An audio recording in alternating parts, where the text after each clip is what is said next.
Kinshasa na biso réalité ya banaki réalité ya banakino. Président de la République démocratique du Congo, Félix Antoine Tshisekedi Tshilombo, a salaki ouverture ya ba 6 DRC Africa Business Forum 2021 mokolo ya lelo mercredi 24 novembre 2021. Tête-à-tête moko esalamaki mokolo ya lobby entre président de la République démocratique du Congo Félix Antoine Tshisekedi Tshilombo na homologue na ye ya Zambie Hakainde Hichilema wapi baza déterminé ya ko résoudre différents frontaliers na niveau ya Tanganyika. Ministre enseignement primaire secondaire et technique Tony Mwabakaza Diazwa qui est pas à premier ministre Jean-Michel Samalukonde signature du décret portant création d'un fonds FPNE pour appuyer gratuité et enseignement délégation Yamboso Code Yabat Lukwebo Samalukonde na François Beyabakenda qui kokuta nana cardinal Fredola Ambongo mokolo ya lobby mardi 23 novembre 2021. Wanande ba sujet oyo toko développer na KNB News ya mokolo lelo o nazaka toujours na plaisir ya ko présenter les bino pe na souhaiter bino bolandi malamu.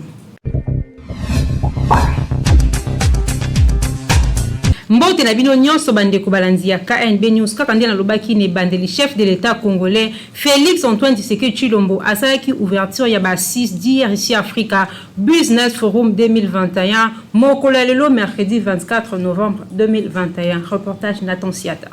Et Fongami mokolo ya lelo awa na Kinshasa na discours ya ouverture ya président Félix Antoine Tshisekedi Tshilombo président de la République démocratique du Congo pe président ya Union africaine et bandi mokolo ya lelo du 24 novembre pe ekosi le 25 novembre 2021 ezali bongo ba travaux ya DRC Africa Business Forum oyo ezali ko salema sous thème il a développé une chaîne de valeur régionale autour de l'industrie des batteries électriques, d'un marché de véhicules électriques et des énergies propres.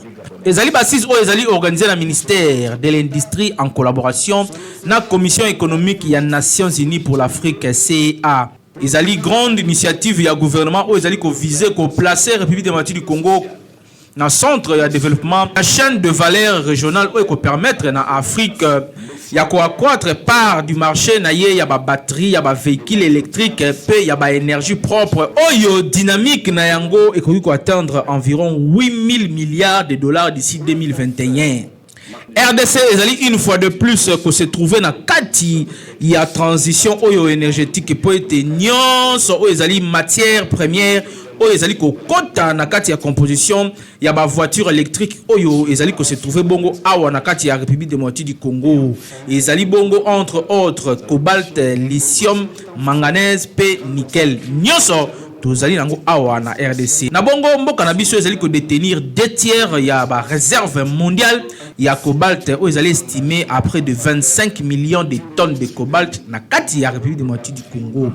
Demande ya ba minerai oyo à travers le monde ezali situé d'ici 2025 na à peu près 145 millions de voitures électriques na horizon 2030 après de 250 millions de véhicules. Or demande oyo et sengeli lisusu eleka de 130 000 tonnes à 250 000 tonnes. Ce qui RDC a fournir na yemoko kaka production oyo mondiale nyonso et ko senga na donc 100 ans pour na ko épuiser ba réserve na ye nyonso.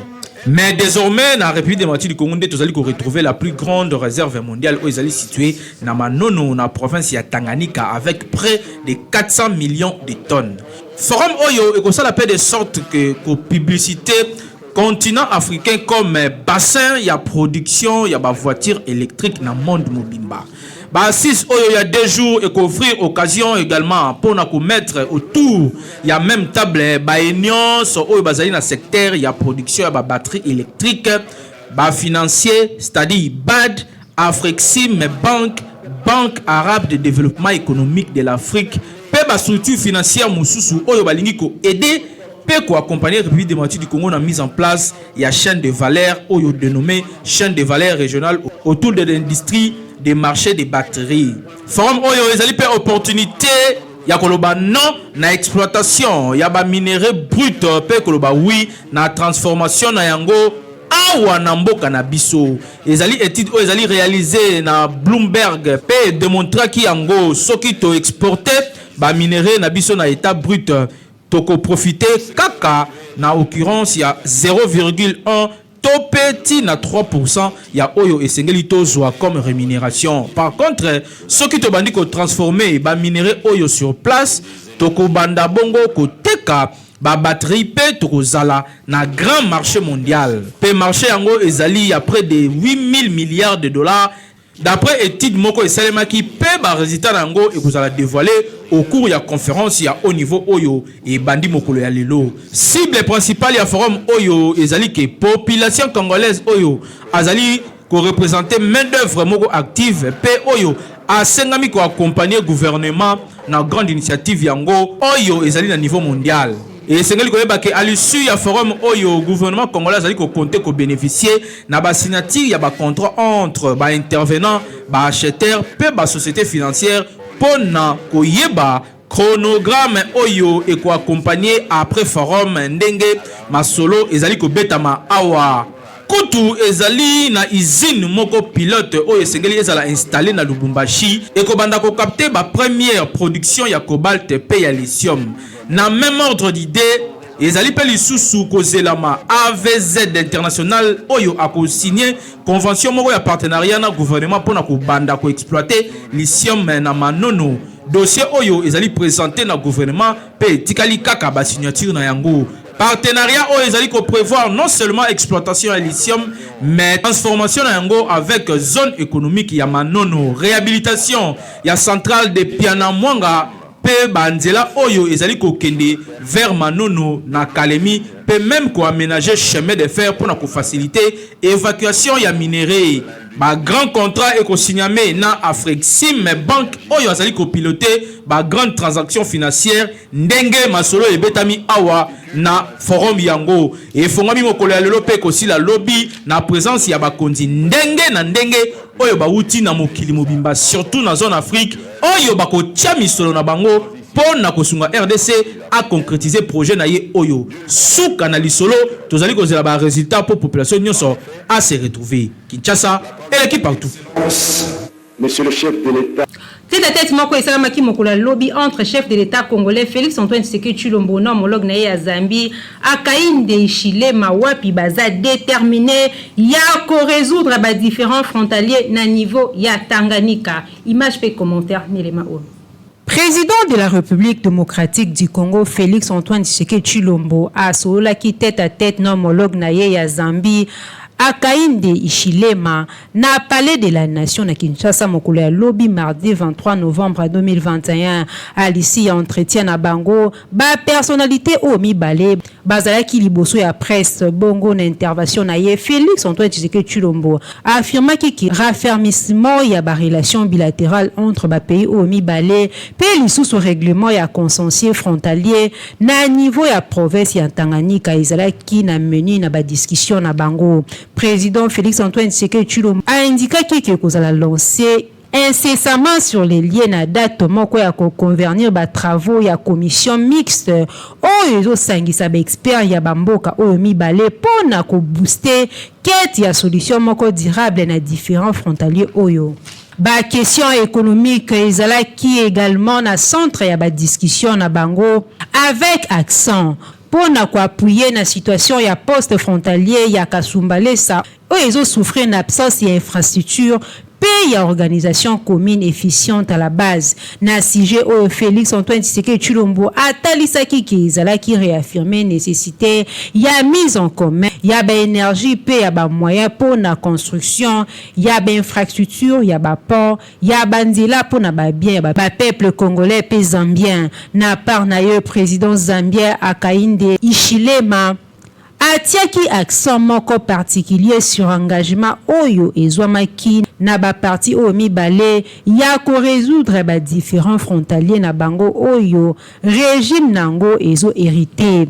Akainde Hichilema affirma ki détermination na ye ya ko salisa yango définitivement pour que intention ezala désormais portée sur échanges commerciaux pe lisusu sur investissement entre bamboka oyo mibale. Appelaki en faveur ya accroissement ya économie ya bamboka oyo mibale pour na ko générer opportunité ya misala na bénéfice ya jeune pe ya basi. Kinshasa et l'équipe partout. Ministre enseignement primaire, secondaire et technique Tony Mwaba Kazadi Azwa qui est pas il y a premier ministre Jean-Michel Sama Lukonde signature du décret portant création d'enfants FPNE pour appuyer gratuité et enseignement. Image fait commentaire en élément. Ministre et enseignement primaire, secondaire et technique EPST na Mukuse Tony Mwaba Kazadi azwa ki mokoya vendredi 19 novembre 2021 à premier ministre et chef du gouvernement Jean-Michel Sama Lukonde signature du décret de la création du fonds de promotion de l'éducation et de la formation FPNE na Mukuse sur des ressources innovantes pour appuyer gratuité et enseignement. Information ezala ki rapporté na cellule ya communication ya ministre ya EPST Oyo aza ko indiquer que FPNE et qu'on permettre de générer des ressources innovantes pour appuyer le secteur de l'éducation. Yango et qu'on aider les sous gouvernement à accéder à des ressources extra budgétaires pour appuyer gratuité et enseignement, na terme à la rémunération des enseignants. D'après même source, Fonds de la promotion de l'éducation et de la formation, et établissement moko public disposant d'une personnalité juridique et autonomie financière placée sous tutelle, il y a un ministre de l'enseignement primaire, secondaire et technique. Azana siège na ye na Kinshasa pe mususu ezwami na ba représentation nango na ba province. Eza pour la mission ya ko soutenir pe ko promouvoir éducation nationale pour na ko koma a ko collecter ba ressources nécessaires pour na ko accomplir ba opération nyonso ou eza ko se rattacher directement pe indirectement na objet oyo.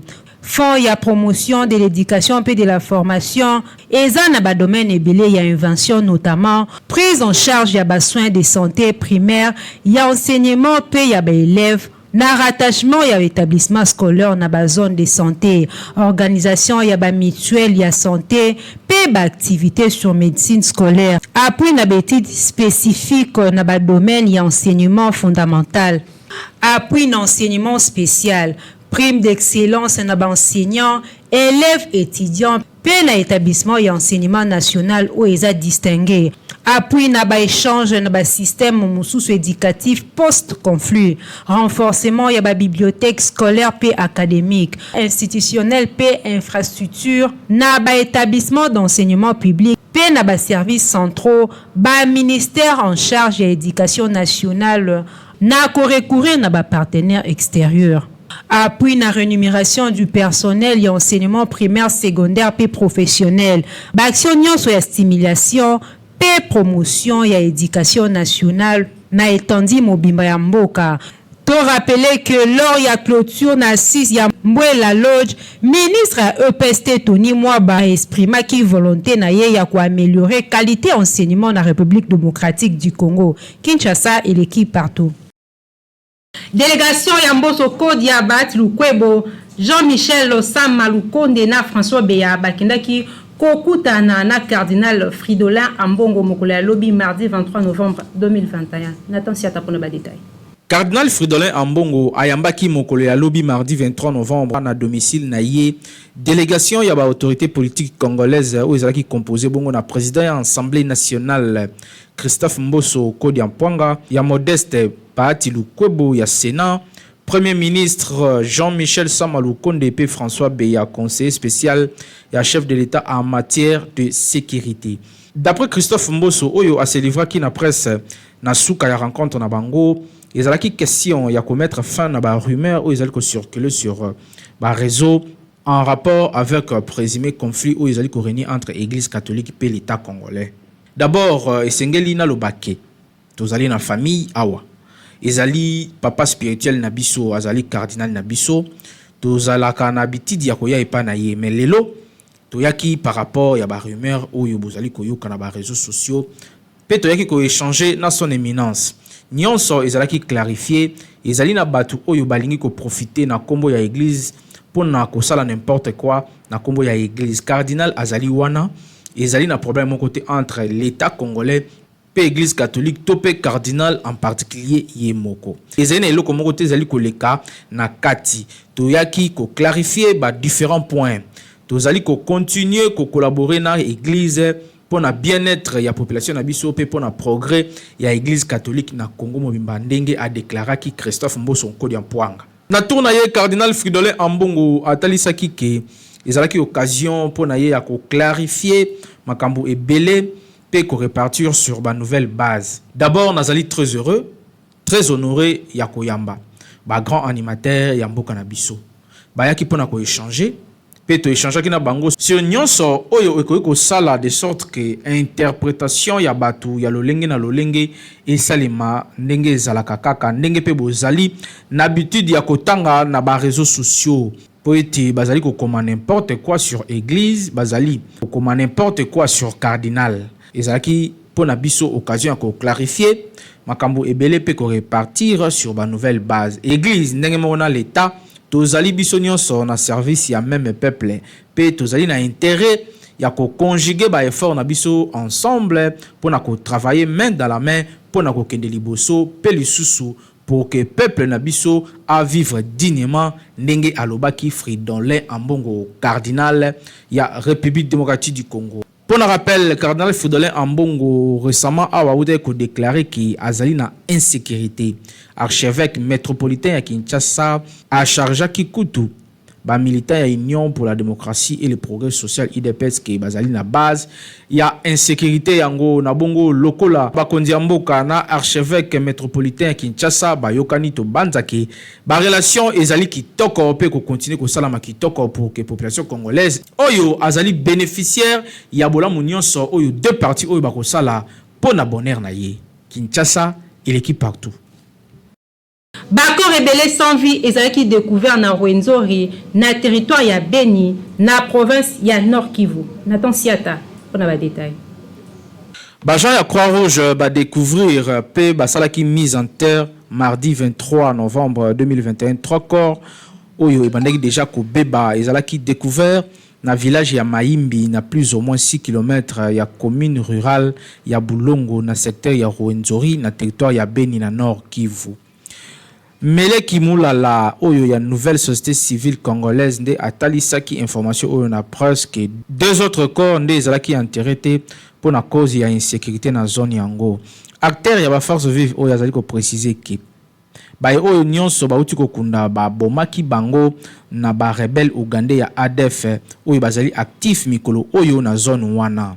Vraiment, ils allaient très grave. Trois corps en décomposition très avancée.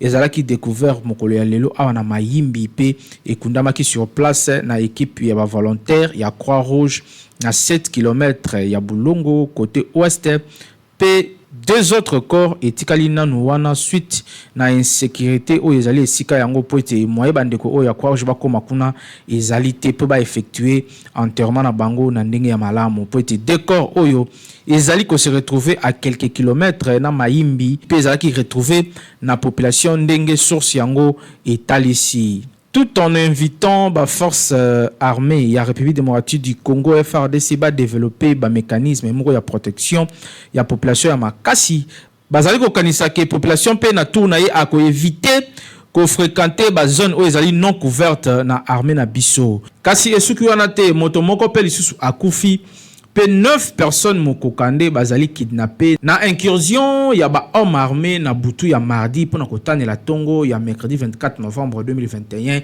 na Pakanja moko ya ba quartier ya commune ya Oisha chef-lieu ya territoire ya Beni na province ya Nord Kivu. Contacté na presse locale na tongo ya lelo Nicolas Kambale Kikuku bourgmestre ya commune ya Oisha talisi que victime oyo azali enseignant ya profession pe azwaki balle oyo azalaki tiré na ba inconnu armé yango azali ko préciser que ba homme armé oyo lisusu ba kidnappé 9 personnes ya même famille ezalaki na ba environ ya 1h du matin de toyokaki ba coup de balle après vérification tu as constaté que monsieur Paluku Roger moko ya ba enseignant ya place azwaki balle pe akufaki sur place ezali pe lisusu na 9 personnes ya même famille oyo bazalaki enlevé yango nde ezali kotalisa biso ke ezalaki opération moko oyo ezalaki ciblé ndenge a expliqué ki Nicolas Kambale Kikuku. Bourgmestre ya commune ya Oisha talisi peke ba service ya sécurité oyo bazali déjà mobilisé pour na koluka ko retrouver ba auteur ya forme mususu ya insécurité yango.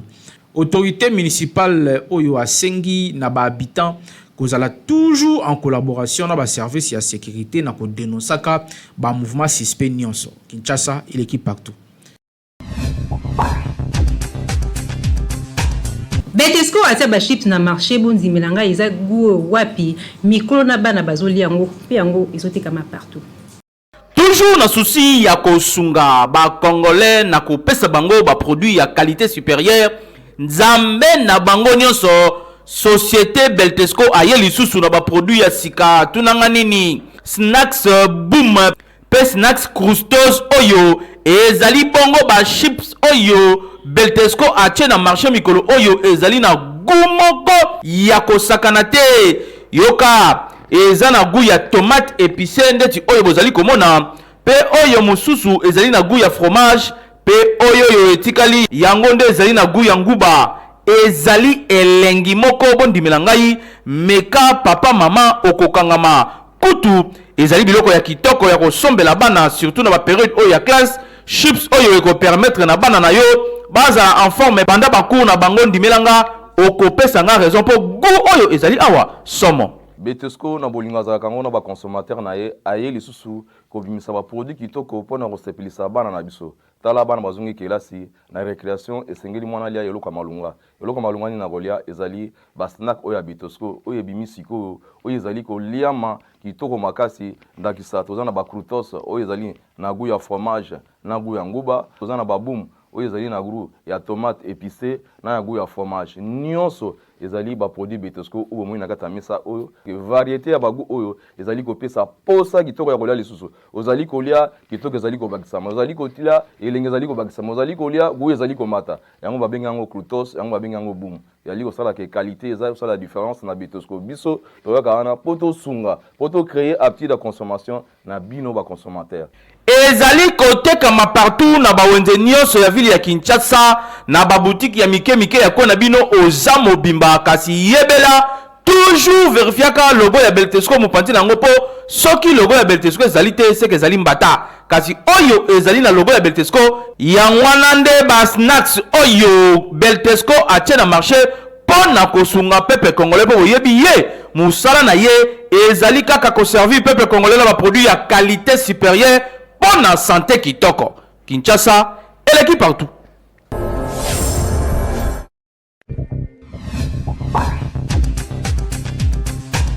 Kindoki politique konde émission au KNB News atia na YouTube émission esalaka ke congolais nyonso za libanda to pe na kata mboka e ba nini ezoleka na mboka ne kasi bobo sana te ko s'abonner.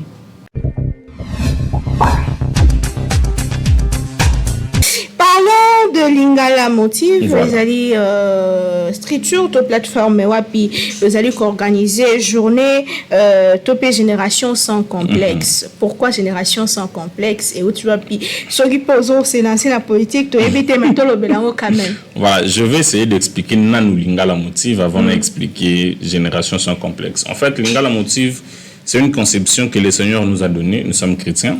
Le Seigneur nous a donné cette inspiration, en fait. Il a qu'ici motivation à Lingala.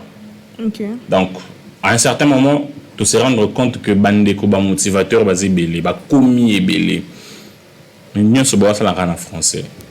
Parce que tu vas te vendre à moi quelque part, tu as bien moins de difficultés, tu as bien une langue, mais moins de difficultés, c'est la compréhension. Alors, le Seigneur nous a mis à cœur ces projets de décider tout ça la Lingala Motive. Au lieu de toute motivation de Lingala, bon, pour y bimater le rôle là, de comprendre, to bongoli en autre Lingala Motive, donc Lingala motivation. Alors, dans Lingala motivation, objectif nous c'est d'aller repousser les jeunes, le rôle à biso, na entrepreneuriat, na professionnalisation, et au bassin là déjà parce que dans le barana bandegolo moko mundela comme un niveau ya ke azuma desu atokisa tient la boîte à te qui yo sombi chauffé au lait. Pendant que yo dans un niveau ya ke OK au sombi ma desu au luki makala soki kureza te au lambi au lait. Alors photo comme ma peine niveau on est professionnalisé auto ça là. Na Lingala Motive tout ça là plus motivation, tout boostera batu, tout poussera batu. Sous on a biso ba chiffre té ba milliard oh non Bill Gates ça la ki buté toujours on a qui ça ndekumo za oteka nguba lelo sumbi pango tokendara nation swana. Alors génération sans complexe ezali sujet to développer pour cette fois. Okay. C'est la 3e fois depuis to bandi ko sala ba conférence moko ezaki na 2019 2020 to sala qui était faute ya Covid et mususu ezala ki na mars oyoto aussi au koleka yane okaka ou la 3e fois to lobaki to chatem aux génération sans complexe. Pourquoi génération sans complexe? Parce que Tozan a besoin de créer génération Yassika ou yo ezali na complexe devant un métier quelconque. Oza loker ni karami tuka osala rabu, c'est un métier noble.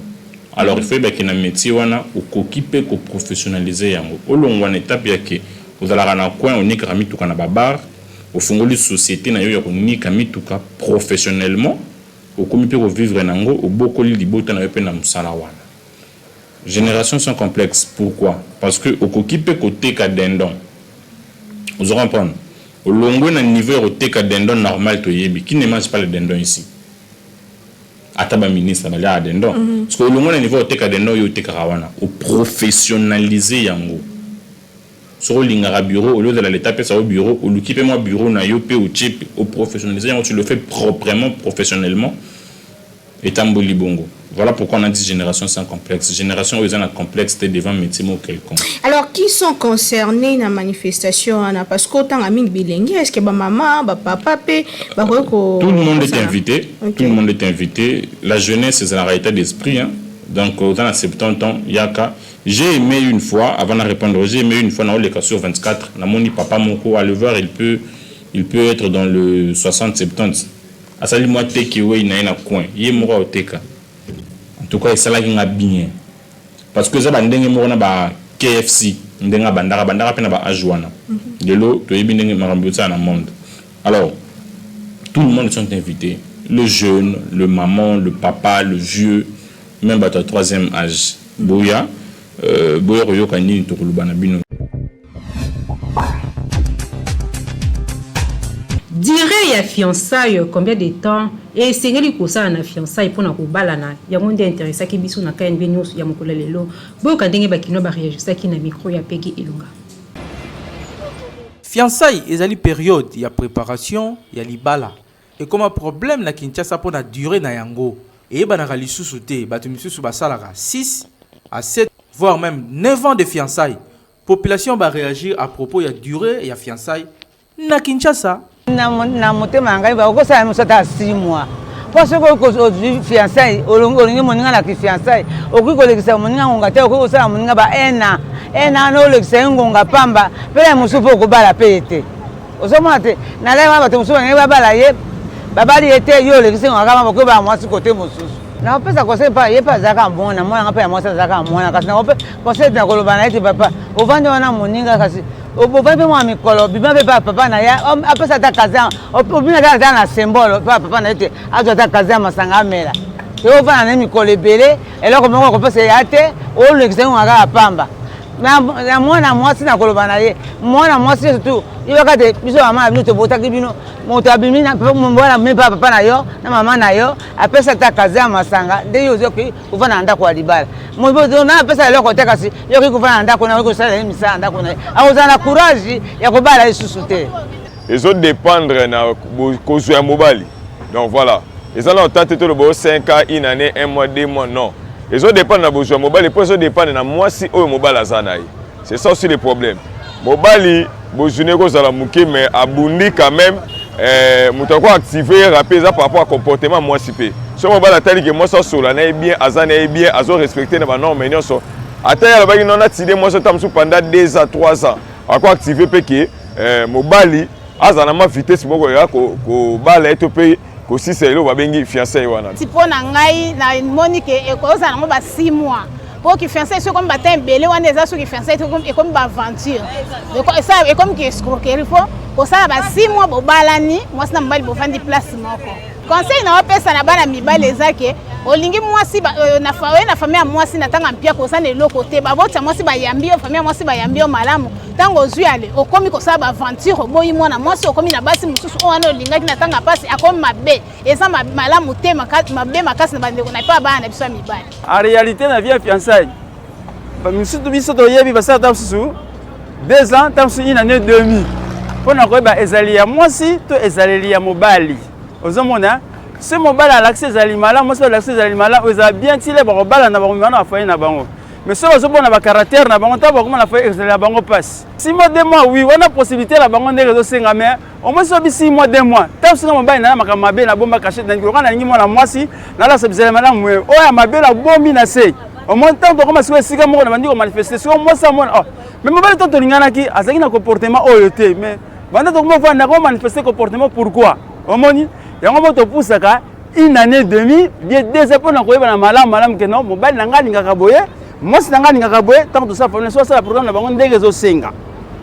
makambo ya fiançaille ekipaka te ezaka ezwili na bino so bomoni ke bokoki bokobalana me okozwa mpe mwana bato to lexe dire mo ya 30 ans de fiançaille nga mpo na ngai ezaka ke botambola bien ata ba 5 ans ba 7 ans babilo mo babongo wana nde kobala mwana bato oétudie mpe bien na baannée wana alobi enfin mpo na nga mwasi na mobali na vie amoureuse eske osela ndeni bayoka na selo badele na bango mpo mosusu aza na possibilité akoki okoma neti na 3 mois mpe abali na ye mwasi mosusu aza na possibilité te na 6 mois abali mwasi mais soki ekomi au-delà ya 1 année 2 ans 3 ans wana ekomi soki fiançaille te wana okomosa sikoyo baventure entre mwasi na mobali ndeko mobali koumela eza kopola soki omoni ke ozali na mbongo ya kobala mwasi te fandisa mwana batu yebisa eke okokoka kobala ye lelo te otika ye libre akende kasi mwasi yango mpe andimati Kinshasa eleki partout.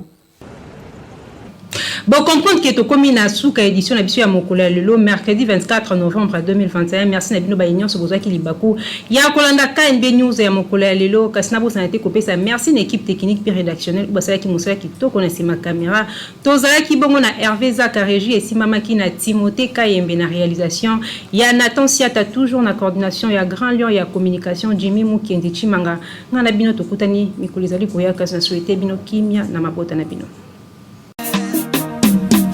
Magazino